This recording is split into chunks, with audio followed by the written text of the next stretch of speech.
I think it's crisp, isn't it?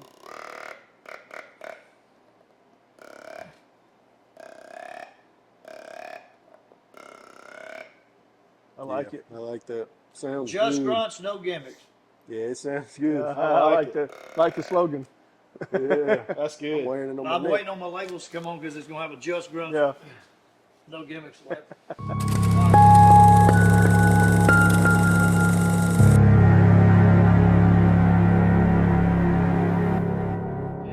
All right, y'all. Welcome back. Episode number 14 of Just Your Average Hunter podcast. We got the owner of Old Indian Tricks LLC, That's it. Mr. Dan Dewitt, with us today. And we got my dad, Brian Warren. All righty. Y'all ready to get your sniff on? Get your sniff on. That's right. That's right. Well, tell us kind of where you're from, where you grew up, that kind of thing. Well, I grew up between Dry Prong and Pollock out at Breezy Hill. Oh, that's in Louisiana, by the way. I was going to say, you're going to have to go a little deeper. Yeah, people ask me where you from. Well, we're between Dry Prong and Pollock, and they're like, they don't know where either one are. But anyway, seriously, I grew up out in really rural area. I remember when the first blacktop road come into that country. Seriously. I'll be 65 this year, if anybody wants to know. But anyway, just grew up as a little country boy. Got to shoot my first squirrel when I was 4 years old with my mama's bolt action 410. I killed my first deer at 6, and the rest is history. There we go. And You were hooked. I was hooked. So was deer always like your favorite, or did you have did you like turkeys more? Early on, deer and squirrel. I mean, and let me tell you why I was such a fanatic squirrel hunter when I was a kid. Me and my cousin was reading in the back of one of these Field and Stream Outdoor Life magazines when we was kids, and we saw an ad where we could get 10 cents for a cat squirrel, gray squirrel tail, and 12 cents for a fox squirrel tail. There you go. Making that money. We were after the dollar. We go get 50 tails and put them in, skin them out, put them in, salt them, and ship them to Wyoming, and we get off $5. $5. That's big money back then, probably. See, to us, it's a fortune. Yeah. And we did that for a long time. We'd try to shoot 300 or 400 squirrels a year and make us a little money to buy shells. And we did it because we loved to do it. We ate the squirrels. But deer hunting early on, I got real addicted. I was sitting in my dad's lap when I was 6 years old. I shot a 6-point. He, about 16-inch wide 6-point, walked right up on us. And, I shot him and he went down right there. Old 30-30 lever action. There you go. And I Killed a lot of deer. I hunted that gun a long time. And, and then finally I got old enough. And then my dad didn't turkey hunt. My uncle did. And I shot a turkey when I was 14. And that was an experience. But we didn't have a lot of time to go turkey hunting because we were truck farmers and stuff too. So in the spring, but then later on, as a late teens, I really got into turkey hunting and I caught up. Yeah. And I'm very blessed in the turkey world, and I've killed a lot of birds and had a lot of fun and got a lot of turkey hunts, and then ended up becoming as a career. I was outfitter and guide for 40-something years all over the country and. Was that just independent, just guiding folks? No, well, I started out for a guy named Bill Schleckner up in Wyoming, and the way that started, this is a funny story.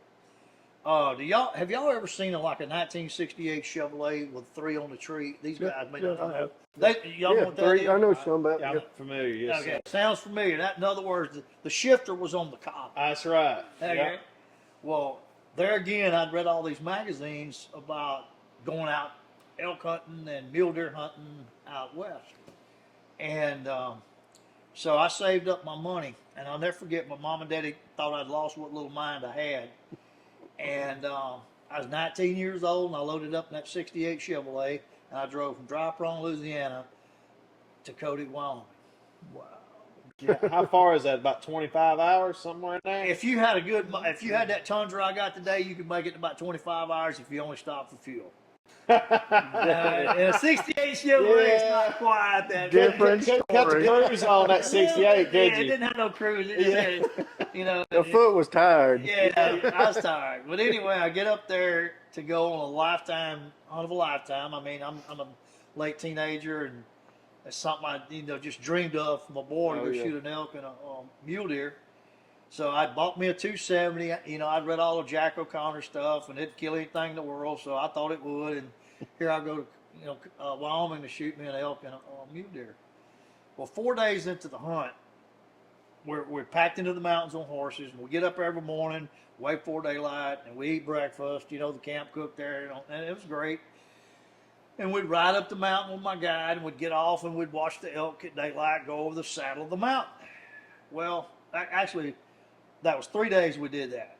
And on the third night, I asked the outfitter, I said, listen, I said, I've never been elk hunting before, and I'm surely not an expert or anything like that, but why can't we just ride up to the mountain there and, a little bit further and shoot those elk when they come over that saddle? Well, the guy kind of caught the attitude with me. He said, well, you think you can do it? Do it. Well, the next morning, I get on the horse. I left my guide. I rode up that mountain, and I tied that horse up about 75 yards from that saddle. And I walked to that saddle, and right after daylight, heard cows come through. And about 15 minutes later, Mr. Bugler come through, and I dropped him. What the guy have to say about that? You want a job? About 45, about 40, well, it is a long shot too. There's every bit of 40 yards, so it was one of them really stretched the gun barrels. So anyway, long story short, about 45 minutes later, the guide and the cook showed up on horses. And they rode up there, well, what'd you shoot? I said, well, he's right over there. Let's go. I done went and looked at him, had about 15 nervous breakdowns and everything else. It was very emotional. And he wasn't a giant elk, but he was a 6x6, and it was my first bull, and I was pretty pumped. You know what I'm saying? I was very pumped. I tell you what the outfitter said. He said, you're hired. Yeah. Actually, at the end of the story, that's what happened. So we get out, and we get my elk, and we get it loaded up on the horse and everything, go back to the camp, and the next day I'm going to start my mule deer hunt. And they had an old gentleman, like he was in his 70s, and he carried me to this big meadow. And I'm talking about, when I say meadow, it's hundreds of yards long on the side of this mountain. Mm-hmm. And he said, you sit right here this morning before daylight. He said, you don't need no babysitters. Big mule deer walk out, you shoot. Well, I wasn't confident in shooting 400 and 500 yards at that age. I don't care what people are today, but back then, we'd never even thought about shooting. That's a long ways. And it was a poke. And so I'm sitting out there the first morning. I don't see nothing. The guy rides back and brings me some lunch later on that day, and I sat there all day. That evening, the other end of that meadow filled up with mule deer, and good mule deer. I'm like, I'm in the wrong place. I ain't the smartest guy in the woods, but I know I'm in the wrong place. But it's too late for me to go over there, So the next day, they come get me that night, and the old man talked to me and everything, and he said, did you see anything? I said, yeah, the other than that meadow filled up mule deer. He said, well, you sit right there where I put you, and, we'll go back there in the morning. Well, he put me there in the morning. I sat there, and he brought my lunch, I was at the other end of that. By mid-afternoon, I'm sitting at the other end of that meadow. About 30 minutes before dark, a nice 4x4 walked out, and I popped him. Nothing to this. Yeah. You just got to go a little bit further than what they tell you is what I figured out. But anyway. Easy money. So it turned out to be an absolute life-changing event for me. Mr. Schleckner, he asked me, he said, for a flatlander, that's what they call us. If you don't live in the Rockies, they call you a flatlander. He said, for a flatlander, you did too bad to be such a young kid. I said, well, thank you, whatever, and everything. And anyway, he said, why don't you come back and work for me next fall? Well, that turned into a career. I worked for Mr. Bill for a few years until he died. Got into outfitting, got into guiding, got to learn the business from that guy.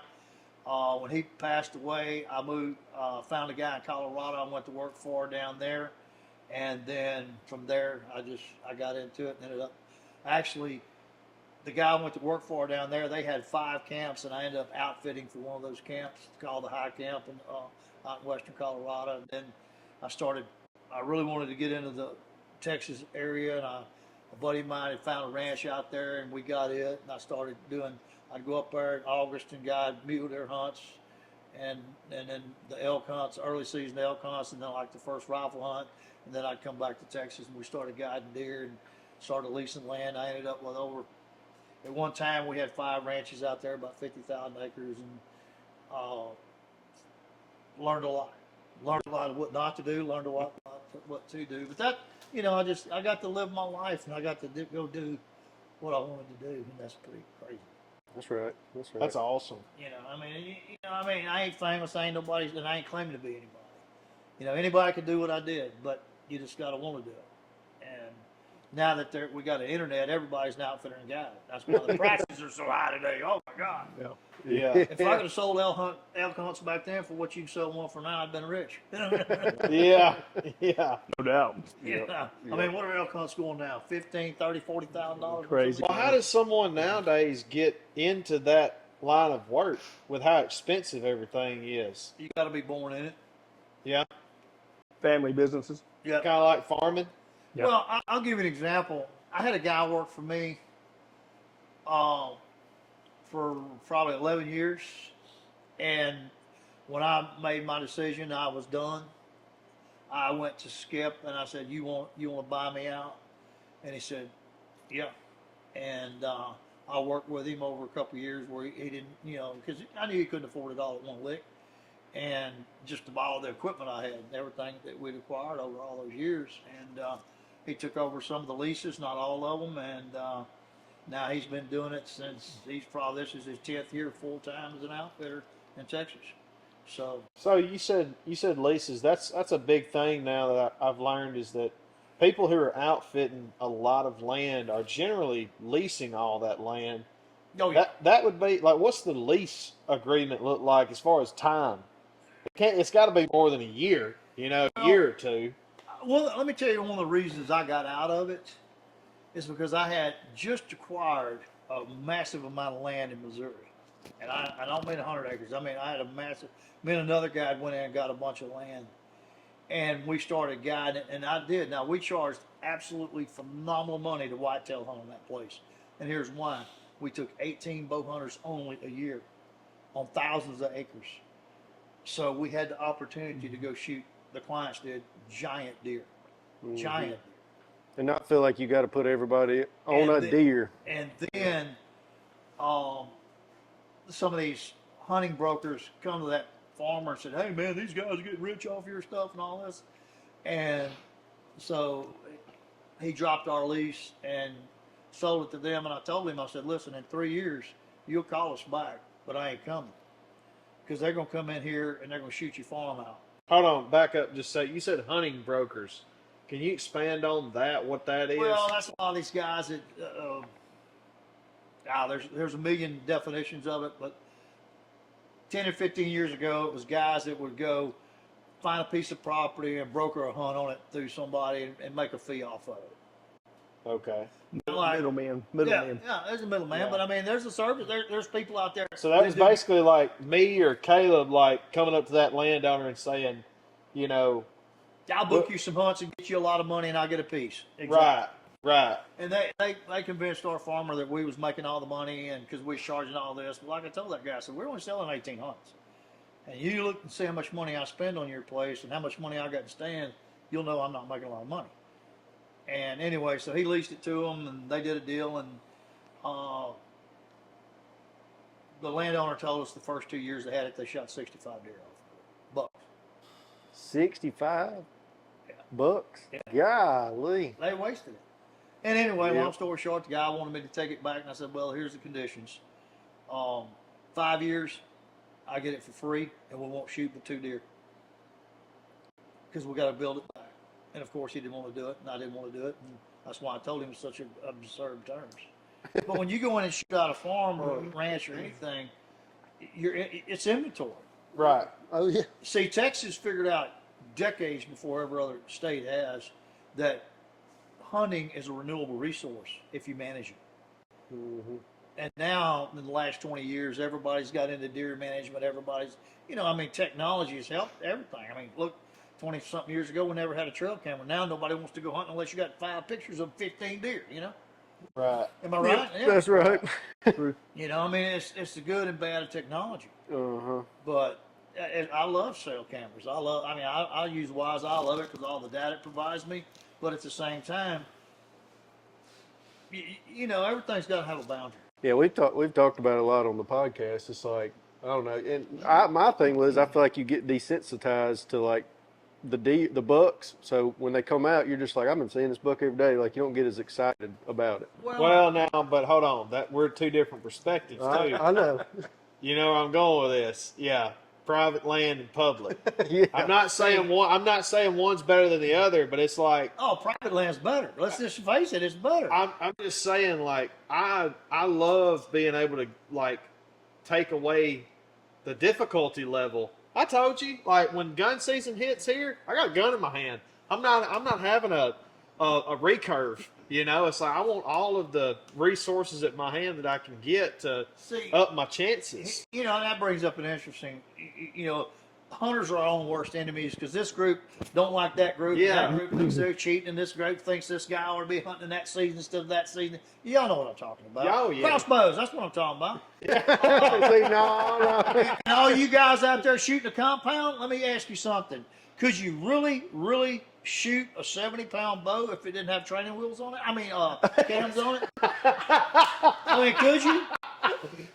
What'd you say earlier? A 70-pound bow is not a 70-pound bow when it's 90% let off. That's right. Do the math. That's pretty good. But That's pretty good. But the thing is, I grew up in the recurve era. Okay, I grew up when you shot a recurve, and then I'll never forget when the compound come along. The same dull, ignorant, backwards argument against the compound is the same argument used against the crossbow. Oh, it's too easy. They're going to wipe out the deer herd. They ought to be putting gun seed. The same, all that stuff. Yeah. Let hunter be a hunter. Yeah. If you want to take away technology, why don't you start riding a mule to go hunting instead of driving your four-wheeler, your side-by-side, your combine tires, and all this other stuff? Why you got a 10-pair of binoculars when you could go get an old brass O-nocular? You know what I'm saying? That's right. Where you going to draw the line in this technology? That's You right. got all the super-duper clothing we wear now, and back then we froze our butts off wearing wool and cotton. We didn't know no better because that's all we had. Right. Let technology be technology, but let your conscience be your guide. And stay out of everybody. Unless here's what I tell people. If you want me to not do something, then you buy my hunting license, you buy the weapon you want me to shoot, and you provide me the absolute best place in Iowa to go do it, and I'll be glad to do it your way. Amen, brother. There we go. Amen. Until That's then, exactly right. zip the lip, baby. I mean, you know what I'm saying? We got a lot of T-shirt material in the last 2 There you minutes. go. It's just, I want everybody to go hunting. That's I want right. everybody to be happy. People used to ask me, they'd come up to my booth and I'd work these trade shows. Well, what's your success ratio? Well, let me tell you something. Mine is off the freaking chart. But you're asking me to read a crystal ball. I don't know if you can shoot. I don't know how much you poop. I don't know how noisy you are. I don't know anything about you, and you want me to tell you what your success ratio is going to be? Time out. I can't Is do that it. an actual factor? Because I could be in trouble. That is an actual factor. Are you kidding me? Success ratio is this. I am a very gassy person, and if farting is You're out. Next. Yours is like, I gotta have a gun. you're 0.1. Yeah. 0.1%. Next.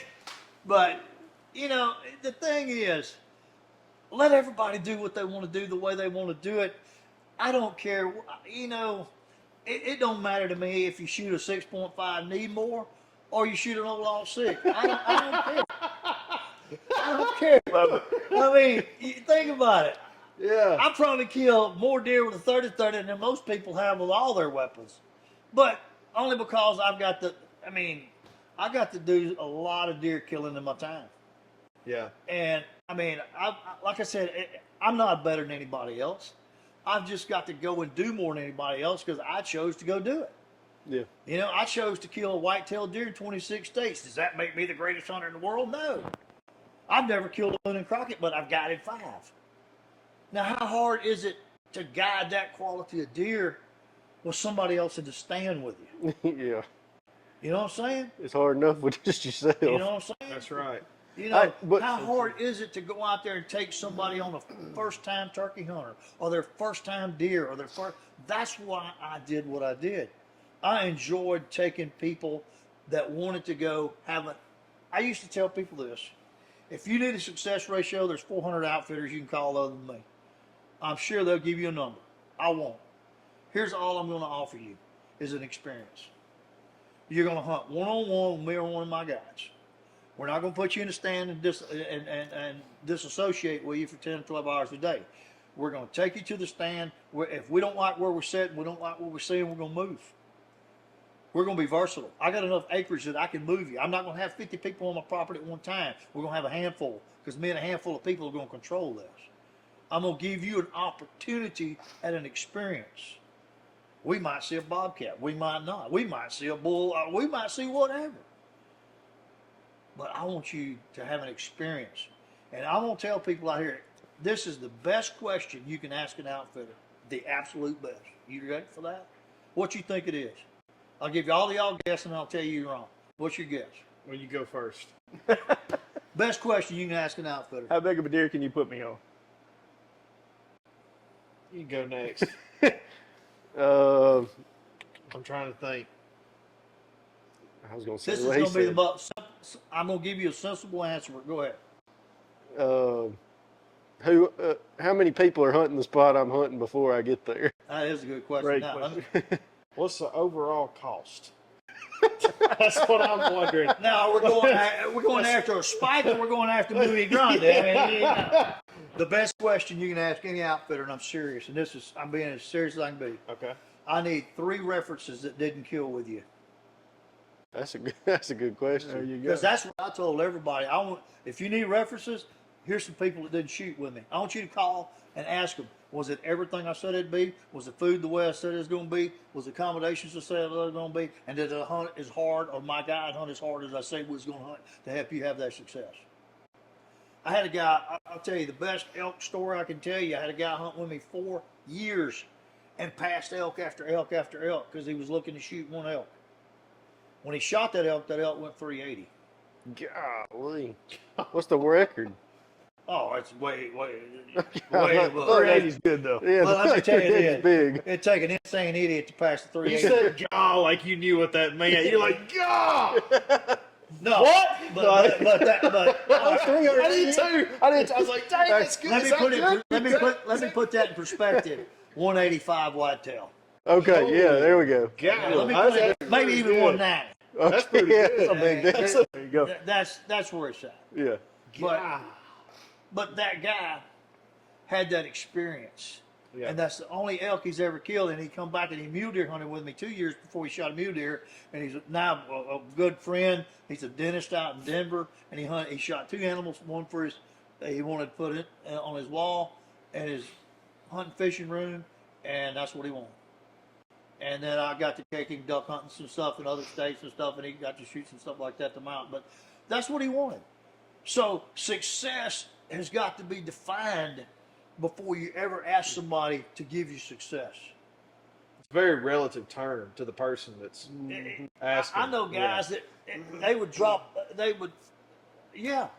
anything you got in here, think about it. Me. And there was an article just come out a while back that said the average deer kill with a bow in America is 120 inches. Uh-huh. Okay, let me tell you something. Where I'm from and grow up, if you see a 120 inch deer and you don't shoot him, we laugh at you for being stupid. Yeah. It's like Louis Grande. Go ahead and shoot that. In Louisiana. I mean, you Yeah. know, when you go hunt the national forest, which I'm surrounded by, where I live, it's. I had a guy call me up last Sunday, and he just met this guy, And this guy had killed 6 5.5-year-old deer in 6 years. I said, well, congratulations. I said, where's he hunting? Kentucky. Okay. I said, congratulations. I'm excited for you. But I know some kids that'll shoot a year-and-a-half-old spike and be tickled to death. Yeah. Yeah. You know, I'm not putting that guy down at all. I'm just saying, if you're hunting in Iowa, don't shoot a spike. But if you're hunting in Grant Parish, Louisiana, you might consider it. Yeah. You know what I mean? Like you said, Trent, it's all relative.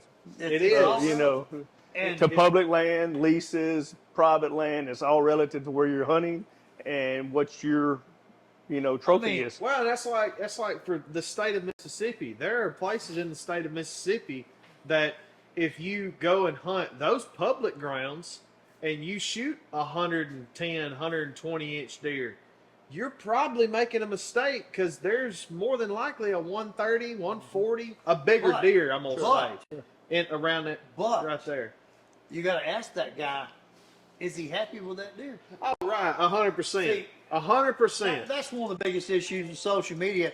Somebody will shoot a 130-inch deer, and then 90 people bash the guy because he shot a 130-inch deer, and there's 500 people got excited because they don't have a place they can shoot 130 inch. Well, that's the worst thing that we did was we started measuring the darn antlers and talking about that, like the actual, like, because I love it. I'm not going to say I don't. I love it. I'd love to shoot 130 or better, but, but it's like like if any of these deer, 110, 115, because the biggest deer I ever killed is probably right at 120. I mean, anything over 100 inches, when he walks out, I mean, my heart just about jumps out of my chest, and I'm going to pull the trigger. Let me tell y'all a story real quick. Do y'all know what a Seminole whitetail is? It's a subspecies of whitetail. They're only in very southern Florida, Yeah. just above Miami. The world record now, y'all get this, is 121. If you see a 65, 70-inch Seminole, you better be hammering it. Is that the one where they showed that guy holding it and it was like he was holding it like this? It looked almost like a dog. No, that's that little bit. There is a smaller species of deer down there, but the Seminole whitetail is. If you see an 80-inch Seminole, you better shoot Let me put a picture Yeah. of Seminole whitetail. And what I love about the Seminole whitetail, they're the first deer in the United States to go on the rut every year, and you hunt them in the third week of July and the first week of August. And they're, That's right. dude, when I go down there and hunt, I got on shorts, no shirt, snake boots, 2 thermocells, and my bow. I was just about to Get you some say, of those things that, like, when you run, strapped on some thermostats. yeah, instead of your iPod Okay, right when there, you got when you step out of thermocell. the truck in the morning before daylight, you better have both thermocells fired. I'm telling you, because until the sun comes up, you're doing this not to swat them so you can see. Golly. Boy, you really love it when you do that. Have y'all heard of the whitetail slam? Yeah. Similar to the Grand Slam of turkeys. Yeah. There's 8 different subspecies of whitetail. That's correct. You said And they 8? get 8. Eight. And so there's a guy that lives 2 miles from here named Dave. He killed all 8. He hit the Grand Slam either last year or the year before last. That's And so correct. you've got to go to all these different places in the United States to get all 8. And Seminole's one of those. I believe. That's right. Then I you got to had go to no Mexico idea. or That's pretty Arizona. cool. Arizona In the gets United coos. States, I got Yep. the coos in Mexico. United Really? States. In the United States, there's 8 different 8 species different of whitetail? subspecies. They're subspecies. Well, Mexico and the United States Like- is 8. That's right. It's like turkey with, all the subspecies of the If you kill a deer in Kentucky, this is the same subspecies we have here in Mississippi or down in Louisiana. That's right. But if you go up to Illinois, you got a different subspecies. Move over to Really? Missouri, totally different subspecies, even though they sit side by side. So deer here are different than deer in Missouri and Absolutely. Except Iowa. in the Delta, right? Well, Yeah. Well, Yeah. now see, you got to realize, like in That Louisiana, makes sense. in like Louisiana, the deer was shot out, and then they went out. Let me tell you what's crazy about Louisiana. I think we got 5 of the species in Louisiana, or 4 of them, or whatever, because like in the western, southwestern part of Louisiana, late September, our rut happens. Then you go back to North Louisiana, it's in November. Then you go over to the Delta in Louisiana, over on the Mississippi River, it's in January. Then you go down there to the below I-10, and it's like February. We have like 4 distinctive ruts in the state of Louisiana every year. That's absolutely insane. That is insane. Okay, and it's all a different subspecies of deer. The way I understand it, in the 60s when they started transplanting Yep. deer into Mississippi, what you see in the northern part of the state here is like a Virginia breed of deer. That's What right. you see in the Delta is either Michigan or Wisconsin. It was a Wisconsin They're blue. heavier bodied, Right. they're longer, they're just bigger rack deer in most cases. And so that's how that came about, because they brought them from different parts of the United States. And then as the deer, I've been so and stupid. I've been Now telling think people, about oh, it's this. because them soybeans, And- man. and- They all eating soybeans. That's what they have. Every time I hunt in the Delta, it's like they're as long as this couch, and I'm like, man, we need more soybeans around the house. Like, it's a They're different eating good. subspecies. yeah. Yeah. God. Yeah. Now you take a big subspecies of deer like Iowa and Wisconsin have, and you put them in a bean field on the Delta, they'll blow up. They will blow up. The soil. So the soil and the soybeans. I mean, The soybeans. the biggest The biggest bodied deer I ever shot in my life was in Nebraska. Okay, and corn fed. dude, I heard him coming through. Here's the story. I got 2 weekends to hunt. I'm in Nebraska. I go out there. This guy give me permission. He got 210 acres, and it's got county roads all the way around it, which ain't good. Okay, because everybody, I'm seeing people drive by. Look, you know how they are. They drive by. So anyway, I found this little pond and a levee, and it was a perfect scenario. So I set up a scrape here, scrape there, put out my scent. There's not a tree on this property you can climb. 0. So I had to go back to town and buy me a tripod. The only tripod I could find in Nowhereville, Nebraska was a 10-foot tripod. Now, I'm a little bitty fella, so I didn't stand out at all. Yeah, really. There's no brush. I'm sitting on a 10-foot tripod. I heard the buck coming out of the corn. Because fortunately, this one little patch hadn't been cut yet. Everything else was just bare, and you can see everybody, hey, and I'm sitting like 60 yards off a county road, waving at everybody as they go by, because they're all looking at me like, what's this idiot doing out there, you know? And what's that thing he's got in his hand, my little vertical bow? So I heard the deer come out, and I watched him cross the drain. And see, I have a rule about deer, or any animal I hunt. I call it the no doubt rule. When I see him, if there's no doubt I'm going to shoot him, I'm ready. If I even got a question, I'm going to pass it.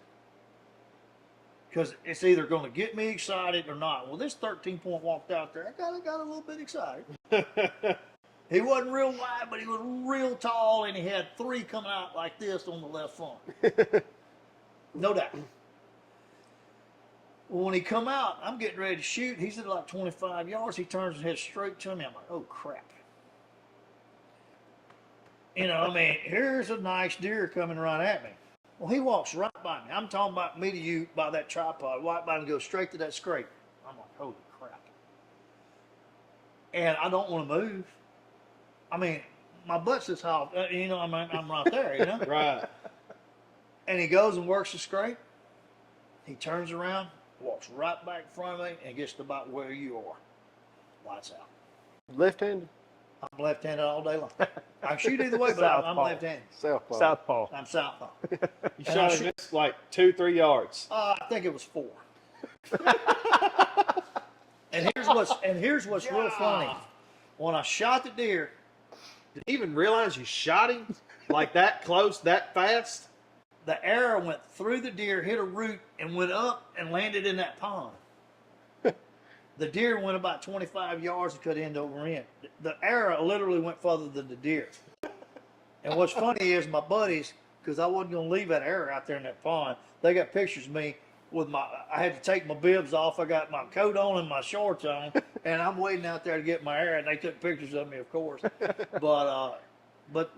that's one of those areas you had to get, so I called them up and I said, look, I got to get help, because in some of the bow hunting only areas which I was in, you have to take them down to the check station and get them weighed and all that stuff. So I called my buddies and I made them come help me get that deer out of there, and we put him on a scale. He went 304. Dang. Wow. He was what? 304 pounds. Good Lord. Biggest body deer I ever killed in my life. Dwarf our deer around here. And let me tell you something. You know what sucks? That 160-inch rack on that freaking deer looked like Yeah, it looks small. That was like that buck that you killed in Canada Yeah, yeah. years ago when we were kids. You yeah. killed one. I remember seeing a picture of it. Yeah. Oh, you showed me a picture of it, and I was like, in my mind, I was like, that's not a huge buck for Canada. And then I saw the deer on your wall at your office, and I was like, that's the buck. Yeah. Like, but he was like, It's 148 inches, but the deer weighed 300 pounds. So right, the body just Yeah. dwarfs Right. Yeah, the rack size. But yeah. the reason that's that deer huge. got the reason that deer got shot because I wasn't trying to sit there. Was he 152, 159? No, I wasn't scoring a deer. He had character. Right. When he turned that rack, that 10-point rack like that, looked at me, and he's got 3 coming off the base. You're shot. Yeah. You go into kill mode. Just give me the shot because at that point it was no. I mean, he's right. He's in shooting range when he walks out on me. Talking about your scrapes, I want to hear what you think about just deer sense, their senses. Well, that's it. Right now, the How podcast. many podcasts we gonna do? Give us a little intro, and then we'll get the whole story on the next one. Deer scent. Deer. Let me say this, and this is very controversial, but every whitetail biologist from Tennessee to Alabama to Texas will agree with this. Deer do not communicate with urine; they communicate with glands. Okay, Is that why you can pee around your stand and that's not? why you can get pee. busted? You can pee in the scrape. That's what I've done that. Yeah, Okay. and not get busted. Here's the thing. You can. Deer are like a dog. You go pee in the grass, a deer comes smell it, so will a dog, right? Any urine, because a deer is searching for scent, not urine, scent. He's looking for pheromones. He's looking for glandular smells. That's what he's looking for, especially during the rut. And if you want to communicate with deer lures, and I say lures because it's not deer pee. I mean, deer pee will get a deer's interest. There's no doubt about it. You can go put out some and they'll smell it, no doubt. But you can also take your pee and put it out there. You can get fox pee, bobcat pee. I make scrapes and I'll get pictures of bobcats, foxes, hogs, coons. Everything communicates, okay?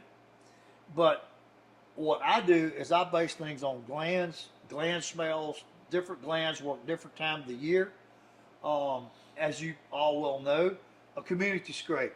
A scrape that deer will come to 365. I'm the 365 scrape guy. I run scrapes 365 days a year, every year without exception. I'm always looking for new opportunities. Matter of fact, I'm going to be with Preston tomorrow, and we're going to set up some new scrapes. The fastest I've ever had a deer react was in Jonesville, Louisiana last year. Guy called me up, wanted me to come out and scout his property. And he showed up, and I asked him one question: how many trail cameras you got? He said, I got 5. He said, well, I want to go over here and I want to go over there. I said, no, sir, we're not. I said, I've been sitting here waiting on you. I've already looked at your whole farm on the topo map. I picked 5 places because you told, well, I picked more than that, but you told me you got 5 cameras going. We're going to set those out. Once we set the 3rd camera out, we're going to set the 4th camera out. 52 minutes later, we got a buck and a doe, and the 3rd camera we set out from the time we set it out. On a mock scrape. On a mock scrape. Golly. That's the fastest I know of. How For fast myself. was it? How fast? 52 minutes. God. That's documented. Yeah. You can call Mr. Dubrock and he'll tell you it blew him away. But anyway, the thing about it is, and don't think they're going to happen like that, and don't think they always even look. I've made more mock scrapes and never got work than you can allow. I've taken over more scrapes that for some reason they never come back. But when I go out and I set up a scrape, I triangulate. I'll get into that later. But you got to realize a community scrape is the scrape I'm looking for if I'm searching for scrapes so I can take it over. And what that is, that's a scrape that they come work year round. They're not going to dig in them pre-rut, rut, post-ruts when they dig in them. Occasionally, they'll dig in them other times of the year. The least amount of, and I've got tens of thousands of pictures over scrapes in the last, since trail cameras come out. And to go back before that, and these guys will never know that. You're gonna remember that. Remember the first game trail tracker that ever come out? Mm-hmm. It was literally a thing Yeah. with an analog clock on it, a little wind-up clock, and you pull the string across the trail, and whatever broke that string, it told you what time to cross. Now, woo, son, we talk about technology. We were on the ball. We knew exactly when that deer was going to cross that, right? I remember when they were making boxes, homemade boxes, and putting 35 millimeter cameras inside Yes, the sir. box and setting them to go off. And anything turning comes by. deer sideways when that white flash hit them in the face. Yep. I've seen deer He's go, like- ah! Literally, I've seen this. Okay, 'cause I was one of those guys. Done it all the stupid stuff. Yeah, I did it. We had a buck on camera at Ashland years ago. Called him Cedar Rack. He was dark like that rack there, but more cedar colored. And we got the one or two pictures we got of him. One, he's like, it's like he's in stride and he just stops and he just jumps back. Never get another picture after that. We got two pictures of it. That was like the last picture. Yeah. And that flash just scared him. See, and that's something else too. People think they got to have a blackout camera, and that's a whole nother. Deer hear these cameras. They hear these cameras. I don't care what brand, what kind, what it does, how it does it. They hear the camera, take the picture. What about with cell cams? Can they sense They hear. it getting sent? They hear. Oh, you want to have fun with trail cameras? Get that yellow bottle right there, and I'll make deer take selfies. Which one? The Yellow. Seymour deer. And the reason they will, Which one is that? Middle. Yellow. Right here. Yeah. the reason they do that, we spray. What I do, and I tell people, take your camera strap, spray the strap, wrap it around the tree like you do. Well, first of all, you get rid of your scent and use it, because that emulates the exact body smell of a deer. You know it. You've used it. You've had success with it. I mean, it makes you smell exact. That's what I use as a cover scent. Why smell like anything other than a deer? The most common thing to a deer is a deer, right? There you go. If he smells a deer, he smells a deer. Be a deer. Why be a pecan pie or whatever, apple turnover or little Debbie cake? Butterscotch. That one time we had that butter. That just make you hungry and stay. Exactly. I mean, deer are attracted to all sorts of flavors just like we are. But when a deer smells something that's not natural to the woods, it does what to that deer? Even if he likes Puts to him on smell- alert. Even if he likes to smell it, puts him on alert. Right. That's right. Mankind as a whole has complicated deer hunting way beyond what it should have been. My daddy, rest his soul, full-blooded Indian, never sat in a deer stand except with me. Never. Never sat on a right-of-way. Never did anything like that. My daddy got his 30-30. And then in 1964, I'll never forget, he bought a 308 lever action. And my daddy literally walked through the woods and killed deer every year more than most people. Because he didn't get in a hurry. He just literally eased through the woods. And that's how my daddy hunted. So they were hunting back then. Yeah, I've heard of people doing that. Yeah, you can't do that today because there's so many people on public land, blah, blah, blah, blah, blah, blah, blah. But that's a lost art. Yeah. I think I could still do it because I watched my dad and followed my dad for years doing it. Mm-hmm. But it would be difficult because I'm telling you, it's an art that's not there with people anymore. And our woods have changed. We didn't have clear cuts back then. We didn't have 50 million. The whole gamut has changed. Yep. But I said that to say this: technology can be your friend or you can be your enemy. Y'all know that as well as I do. And it's just. But back to the scrapes. They work. I had a guy call me up 2 years ago.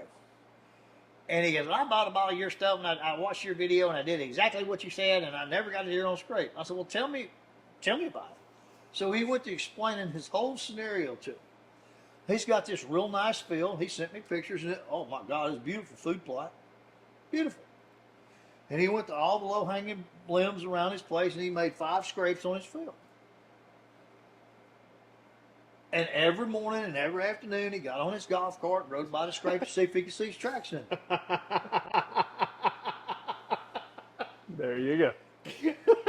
Here's your sign. Dan actually taught me something a couple of years ago about scrapes, and he said, "You know how do you get deer to use the scrapes that you want them to use?" Well, I thought he was fixing to tell me, this magical It is. idea. He said, "Cut all the other limbs that are low hanging. They got to use that one." I said, "Wow, never thought of that." Cut all the other limbs and make them use the one you want them to use. I feel like I think too much sometimes. That's what I thought, exactly. You know what I mean?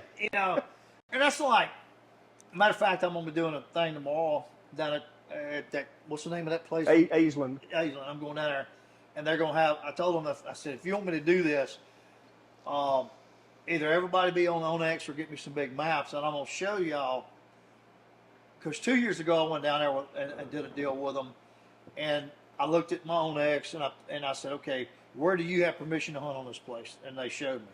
So I went out there and I said, this is where I'm going. This is why I'm going there. And we went out there on Preston's place and I picked out a spot and I said, now y'all just let me go scout for a few minutes and I'll be back. Just be right here. I got to go look. So I went and made a look, and I knew what I'd find, and I found it, and I come back, and I told them, I said, now, y'all see these pictures? I said, this is a buck trail that comes off through here, and here's the bucks going both ways. That's what I'm looking for. I'm looking for a buck trail going both ways. Just because you find a big buck track don't mean nothing. I want his track going both ways, or several buck tracks going both ways, especially this time of the year, during that pattern. And I never, let me repeat one more time, never put a scrape on a trail. I'll make them come off the trail to engage with what I'm doing. Never put one on the trail. Literally, if you think about it, how many scrapes have you found on a deer trail? Not many. Not on the No, trail. I found them on I found them on like property line trails. But they're generally, but that's a property line. But that's not a deer trail coming out of a thicket. I make the deer get off the trail and come to get involved for two reasons. Number one, it's more natural, and number two, I want to see if they're really coming to me. Okay? But we set one up, and I showed them some other trails, and the reason the topography way was, and the terrain and everything. And I said, I'm picking that bush right over there, and I did all this on video for them.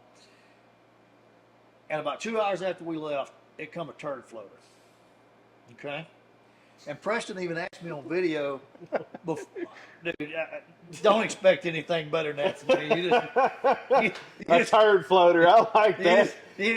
I'm just too old school, all right? But anyway, and he asked me, he goes, well, how often do you fresh them up? I said, every 10 days. And he goes, well, what if it rains? I said, well, every 10 days. Okay? And so 4.5 hours later, we're sitting there at the camp eating dinner, and Preston gets a ding on his phone because our wise eyes ding our phones when we get a picture, and there was a buck standing there with his nose on that limb. 3 minutes later, there's 2 bucks there, and within an hour, 4 bucks had come and got their picture made at that scrape. After 3 of us had walked through the woods, a turd floater, and there it is. Here's the biggest mistake people make with anybody's scent. Mine, any brand out there, the biggest mistake ever made with scent is simple. What is it? Too much. Absolutely. I call it the cologne theory. You ever wear cologne? You ever wear cologne? You ever wear cologne? Do you wear a whole bottle, half bottle, quarter bottle, or a couple of sprays? Just a couple of sprays. Why? Because it's not offensive. Okay. Yep. A deer, how better is his nose than yours? A lot. I had a guy call me up one day. I used the bottle of your scent. And ain't a deer, every deer in 40 acres blue. I said, yeah, you used the bottle of my scent. Is that what you said? He said, yeah, I sprayed the whole bottle out.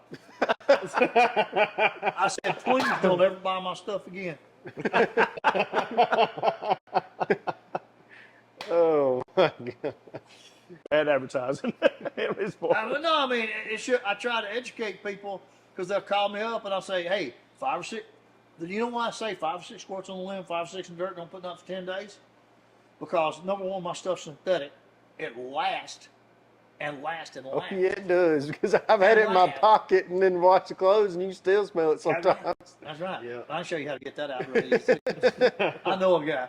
But the thing is, people were so conditioned to think if 2 drops works, 50 drops works better, and a gallon works better than that. Well, it's just not true. Right. The less is best.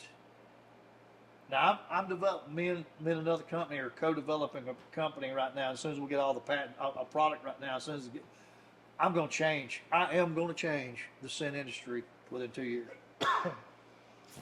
Because me and another well-known company have been working on this, and we're waiting on all the patent stuff to come by. And it's absolute, and it's you couldn't guess it with 1,000 guesses because it's never been done, and it's just gonna. Here's what's amazing to me. I look for simple, stupid stuff that a guy like me can understand. And I've been looking around the industry all my life, and I've been thinking about this thing for 10 years. The technology didn't exist. And now all of a sudden, the technology in a whole different industry creates an opportunity. So I went to this company. I said, y'all got some technology over here. I know y'all in the gizmo world over here with the widgets, gadgets, and gizmos, and you're marketing to kids and all this stuff. But I said, what if? And they're like, really? I said, yeah, really. There's millions of us guys out here that might want one. So we're after that. And the Cool. patent Hey, work. did you check that camera? Yeah, I did. We got 2 minutes left on it. And so what do we need to do? Take a break?